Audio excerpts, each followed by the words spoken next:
Back on the Coach's Corner, John Stanko of ICGales.com with Michelle Mason, head coach of the playoff-bound Iona women's lacrosse team. First of all, congratulations on making the MAC championship. Thank you so much.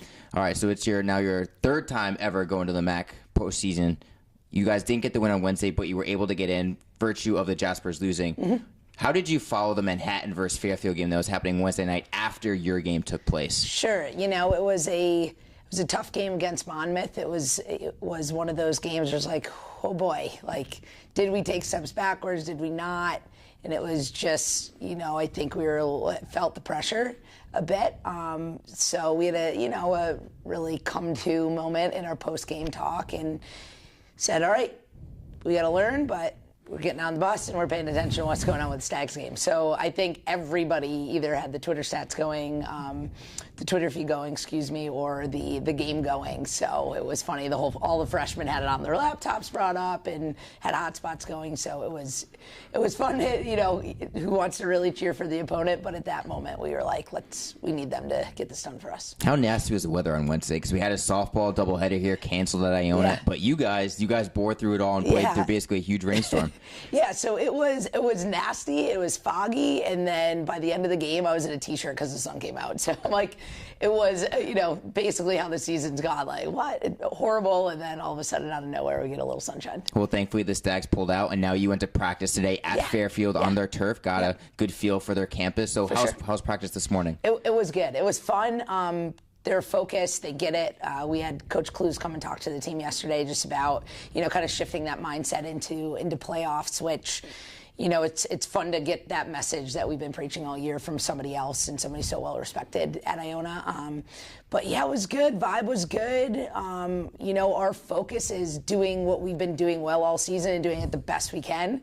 Making some adjustments, but it's about us and, managing those top kids on their team, but it's really how we execute and finish. Can you share a couple of the words that maybe Coach Clues said to your team before practice in terms of his motivation? It's just really being in the moment. It's easy to want to think about next weekend and be like, okay, we need to win this to get to next weekend, rather than let's come out and do the work, let's beat the Stags.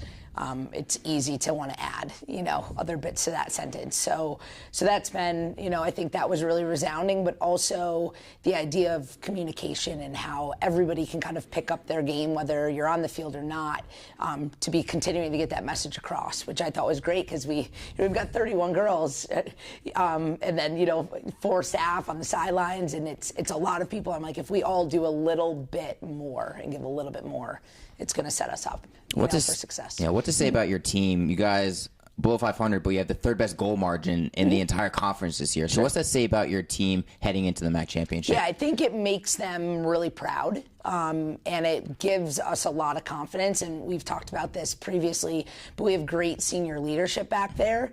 And, Shannon's been playing really well in cage for us. So to know that we can limit looks is great, and we can make those adjustments like we did to Fairfield on the fly against a really good team. I think that confidence is there for them, leading into this. And, Fairfield, they've got 4 players that have really been producing in conference that we experienced when we played them.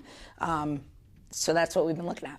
And you guys, the largest margin of loss you had this year is only 5 goals, which is not a lot. You guys have been in every single game that you've played. So what's the biggest lesson the team can take from being in close games like that they can bring into the postseason? Yeah, it's just like should-haves don't count, and that's what they're learning. I'm going to steal that line. Yeah, that's what they're learning. And we, you hear that when people talk about the program, oh, you're making such great strides. Like you could have, you should have, and we had that conversation after Brown, like, we should have beat them, coach. I'm like, we need to change our viewpoint of we're beating them. This isn't we're just trying to, to compete. We're trying to win. And I think that's where that shift has really happened with our program this year, with the girls' preparation, with their focus, how they behave. That's where we've seen that awesome growth with that mindset. And you guys take on the Stags on Saturday at 11 a.m. Early morning game for you guys. Game, yeah. Just like the fall when you had those fall scrimmages. Totally. So now you guys lost them 12-9 here at Mazzella Field. So what's the biggest thing you remember from that 3-goal loss here at home? Yeah, we gave them a couple easy goals. And, in times of pressure, we reverted to some things that are comfortable rather than executing the game plan. And that's the nature of the beast when you're, 18 to 22 year old and, going back with what's comfortable. So we've been really, honing in on our systems and doing a lot of walkthrough of our systems so that it is more muscle memory than anything, and say, rely on your preparation. You've got this. Outwork them and let our prep show. And Taylor Mitchell is one of the 4 players in conference who's really performing for them. She had 3 goals on 5 shots against you guys here. So what makes her such a good player, and how do you guys maybe limit her offensive impact on Saturday? Yeah, totally. She's just really explosive on the cut. So the way we run our defense, I'm not going to say too much because I understand. Can't reveal the secrets.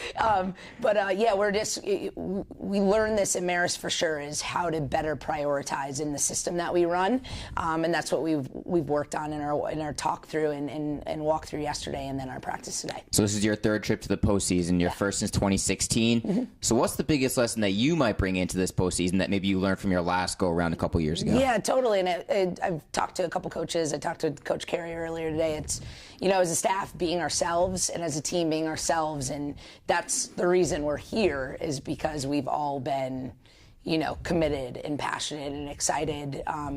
And working our butts off.